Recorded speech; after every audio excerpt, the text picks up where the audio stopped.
Hello friends. आज हम बात करने वाले एक बहुत सेंसिटिव टॉपिक के बारे में जो कि कैंसर पेशेंट्स के लिए बहुत ज्यादा इंपॉर्टेंट है। कोई भी कैंसर जब किसी पेशेंट को डायग्नोस होता है तो हम देखते हैं कि पेशेंट्स सर्जरी करने के लिए बहुत ज्यादा जिद करते हैं या जल्दी करते हैं। ध्यान रखिए, ये आपकी बहुत बड़ी गलती हो सकती है कैंसर की ट्रीटमेंट में। फॉर एग्जाम्पल, आज सुबह ही हमारे पास एक पेशेंट आई जो एक सीए ओवरी स्टेज 3 की पेशेंट थी। डॉक्टर खुद पेशेंट थी।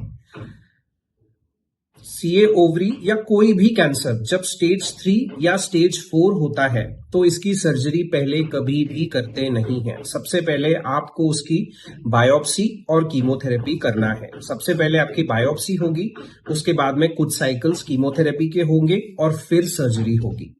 अब इसका रीजन जानेंगे ऐसे क्यों करना है। फॉर एग्जाम्पल, आज का ही केस हम लेते हैं, स्टेज 3 ओवरी कैंसर।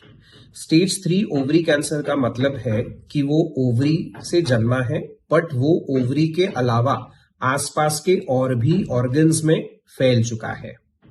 जैसे पेट में पानी तैयार हो जाना, उसमें कैंसर सेल्स होते हैं ओवरी के।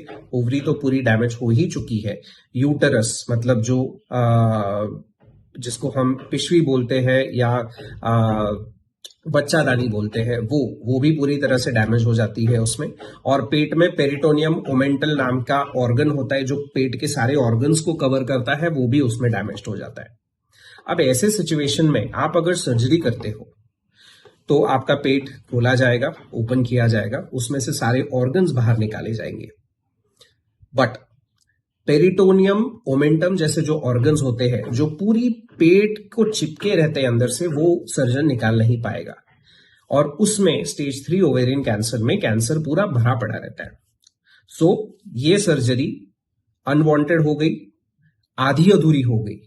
कैंसर की सर्जरी का एक सबसे महत्वपूर्ण रूल ये है कि ये सर्जरी तभी करनी चाहिए जब वो पूरा बाहर निकाल सके। इस केक को आधा कट करके बाहर निकालने का कोई मतलब नहीं होता है।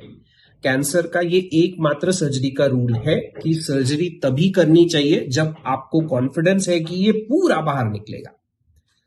सो अपने केस में पेशेंट ने बहुत ज्यादा जल्दी की कि हमें सर्जरी ही करना है, हमें बाकी कुछ नहीं करना है। तो सर्जन ने ओपन किया, आधा अधूरा निकाल के बाहर फेंक दिया, बाकी आधा बचा हुआ कैंसर अंदर ही रह गया। क्लोज कर दिया, पेशेंट बाहर आ गया। अब क्या होगा? अब जो काटा है पेट, उसको जहां पे इंसिजन लिया है ब्लेड से, ये कैंसर के सेल्स वहां पे भी जाके बैठ जाते हैं क्योंकि वो काटा है। सो वहां पे ब्लड फ्लो ज्यादा बढ़ जाएगा। उसको हील करने के चक्कर में ब्लड फ्लो ज्यादा बढ़ेगा तो आपके ब्लड फ्लो में जो कैंसर के सेल्स है वो भी बहुत ज्यादा बढ़ जाएंगे और वो जाके वहां पे बैठ जाता है। इसको बोलते हैं इंसिजनल कैंसर डिपोजिशन। ये सबसे बड़ा ट्रेजिक इंसिडेंस होता है किसी भी कैंसर के मरीज में, क्योंकि इसको कुछ किया नहीं जा सकता। There is no treatment available for it.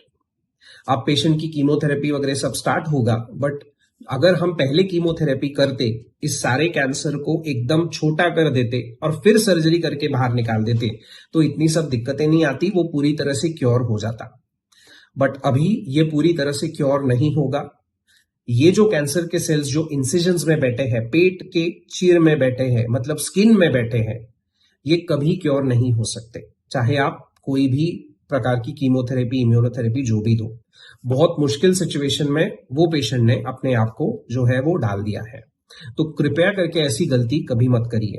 अभी जो एग्जाम्पल मैंने आपको दिया है ये ओवरी कैंसर का है, बट ये सारे कैंसर्स में लागू होता है।